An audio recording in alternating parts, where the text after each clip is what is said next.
we doing? Hey, we've got a guest today. This is Gary. Say hi, Gary. Hello, Gary. You may be seeing him on some more videos because I've got a few clips backlogged that I might pop in somewhere at some point. Now we've got, what we got, Gary? This is an IPA that's produced by my friend Kevin. He's a local lad and he's new to the brew game, and he's asked me, can I take it to a professional? So I brought it to Rick to see what he thinks. So actually the truth is Gary couldn't find a professional, so we had to drop it off here. Now I know nothing about this beer. This is going out with no idea. I don't know whether it's a kit, I don't know whether it's a partial mash, and I don't know whether it's an all grain. I don't know whether it's treated as water. Should we see what I know? Although I won't know anyway, will I? Because I don't know the guy. Anyway, let's see. You ready? I can't answer any of those questions either, Rick, to be honest. His labels are about as professional as mine. I've always said you don't drink the label. It's true, you don't.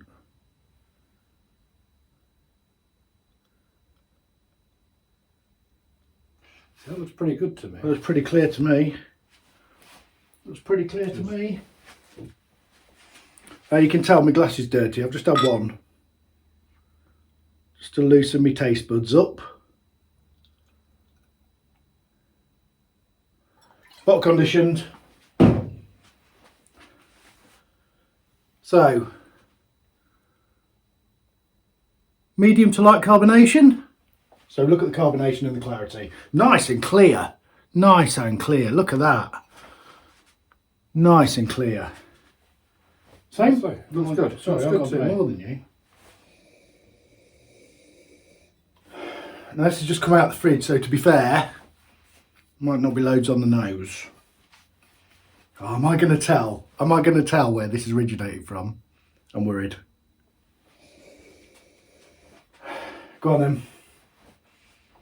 Now you've got a one up on me because you've had one of these, haven't you? I have, but I haven't had another drink tonight.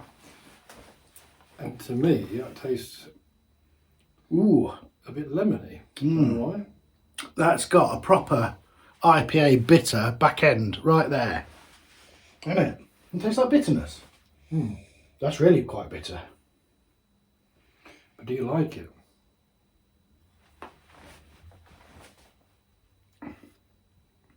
Do you know what I do?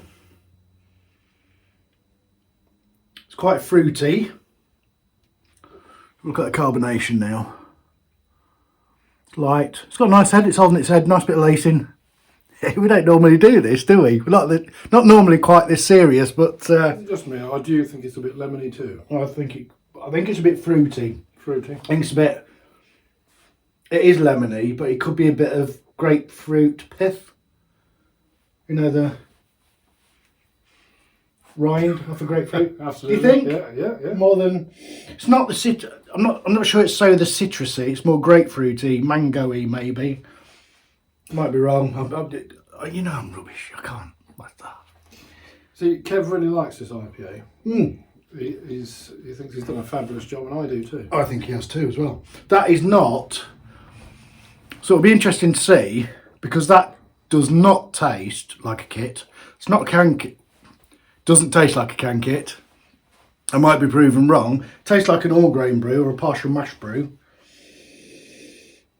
There's no twang. There's no homebrew twang that people talk about. I'll tell you what. If that turns out to be a can kit, which I don't think it is, I'm going to buy some, because that is very, very nice. Like, very nice. No off flavours, no off smell. Well, I can't smell very much, you know I can't, but... I'll get the answer for you. I can get it very, very, very quickly. If it's a kit, I'm not going to tell you because I'll look silly.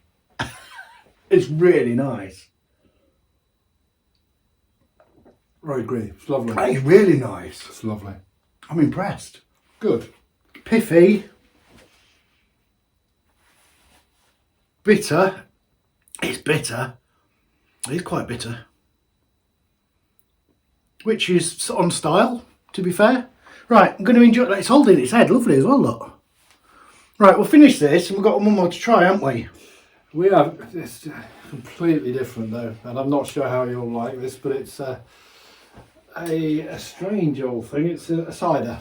Cider, and I don't drink cider very much. Anyway, I'll be back in a minute when I've savoured this. Strawberry and lime. Strawberry and lime cider. Right, what we got now, Gary? This is a strawberry and lime cider. No, cider is not your cup of tea. It's so not my cup of tea. So if you think Copperberg, think Kevin and his strawberry and lime cider. So we're going to give this a go and see how we get on. So Kevin, don't judge me because I'm just not a cider drinker.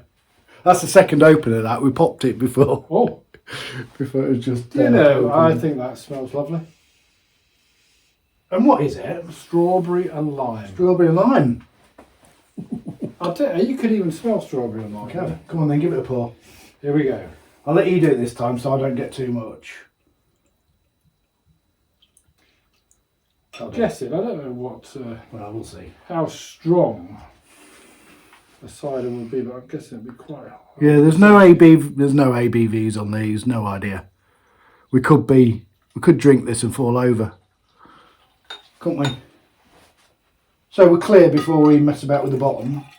No, I don't mind a bit of yeast. There we I've are. got to be honest. Don't bother me. To be fair, that's pretty well compacted. Well, it looks very clear. I'm to worried. me. That I'm looks worried. lovely. No, you don't expect a great big head on a cider. I do know that. I have had a few ciders, don't get me wrong. I've had some cloudy apples and I've had some Copperbergs when I was a wee lad, before my taste buds developed. For me, that smells very drinkable. I wouldn't be, Super fruity. but I'm not a Copperberg man, if I'm honest. I'm a scrumpy cider. I had it when I was young. Here we go. It's going in. It's going in. Again, I think that's very drinkable. Very, very drinkable.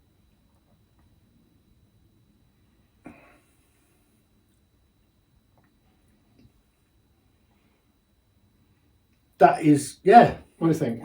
So it's sweet. It's not sharp. It's fruity, but you can still taste the apples behind it. Considering I don't drink cider, I seem to know a bit about it, don't I? You can still taste the apples behind the fruit, can't you? You can. It tastes like a cider. Which I'm guessing, for a fruit cider, is a good thing. Because if you only get the fruit that's in it, and you don't get any cider, then what's the point? Not, like I said, discriminator. I am no professional. I know nothing about this. I think the bottom line is, would you drink it? I would drink it if I was given it. I'd pay for it, but I wouldn't go and buy it because I don't particularly buy ciders. So if I liked a cider, I would. Yeah, it's lovely. To be fair, it's a bit different. It's another great job. It's another great job. It is. Well done, Kev. That's all I'm saying. Yeah, well done, Kev. I'm impressed. Like I say, we're going to hope at some point to find out a bit more about these beers. Kits. If it's a kit, if the first IPA was a kit, you're never going to know because I'm not going to tell you. I'm guessing this is either. So they do. There's three ways of doing ciders. Okay, as far as I know, there's a kit cider. There's what they call a turbo cider, which is made with fruit juice, like apple juice, but it has to, I don't know much about it, but it can't have something in it, can it? I don't know what. I'm sure you'll comment below and tell me. And you can get a load of apples, like Clawhammer's just done this week. It might be next week, because I might not put this in for next week. And get a load of dropped apples from orchards, and the ones that they're not going to use, which are a bit rotten but damaged and bruised, and they chuck it. They With the old wasp. Get it all, yeah. Wasps love it. Do it as cider makers do it. So that's the 3 ways as far as I'm aware. I guess you add fruit as you would in a dry hop later on, maybe. I'm not sure. This is not an information video on making a cider. This is tasting someone who's been kind enough to send a cider over. Isn't it? I think it's lovely. I think thumbs up from us. Kev. Sweet. Doesn't particularly taste artificial, as far as I know. It's very nice. I can see sitting out in the summer at a barbecue when we're allowed to barbecue again. If we ever get any summer in autumn now, that would be very pleasant. Absolutely. It's very clear. It's carbonated, maybe a little undercarbonated for the style, but I don't mind that because I'd have been burping by now, wouldn't I? Cheers. Let's bring them over. And thanks for watching. No, Let's do this lot then. Let's do this lot. See you soon, guys. Cheers. Right, we have news. We have been on the blower, and in the channels, how would we say it? In the channels, Honesty, integrity. We're not going to keep it to ourselves. We're going to tell you the truth. Gary. I've spoken to Kev and I've asked him, how did you make that beer? And I put him on to Rick to give him the recipe. And what's the answer, Rick? Came out of the kit. It was a gang kit. It was a Muntons gang kit. Can't remember which one he said it was. But in my defence, he used spray malt. Now, it doesn't taste like any kit I've done out of a can. There was absolutely no off flavours. It was bitterer. I don't think he didn't mention he'd added any hops. So it was more bitter than any kit I'd ever done. He didn't have that amazing mouthfeel. Yeah, do you know what? I'm surprised. And it was bottle conditioned. It's not been put through a keg. Anyway, amazing. Well done, Kev. Well done, Kev. I'm impressed. That's me bitter. We had a discussion on YouTube official about Yorkshire bitter. What makes it a Yorkshire bitter? That ain't a Yorkshire. Look, I've wiped it off. It's a bitter. I didn't use Yorkshire yeast, so it's a bitter. But yeah, anyway, we digress. The night is young. The night is Good young. night, all. Cheers, guys. Thanks for watching. Cheers. Like, subscribe and hit the bell.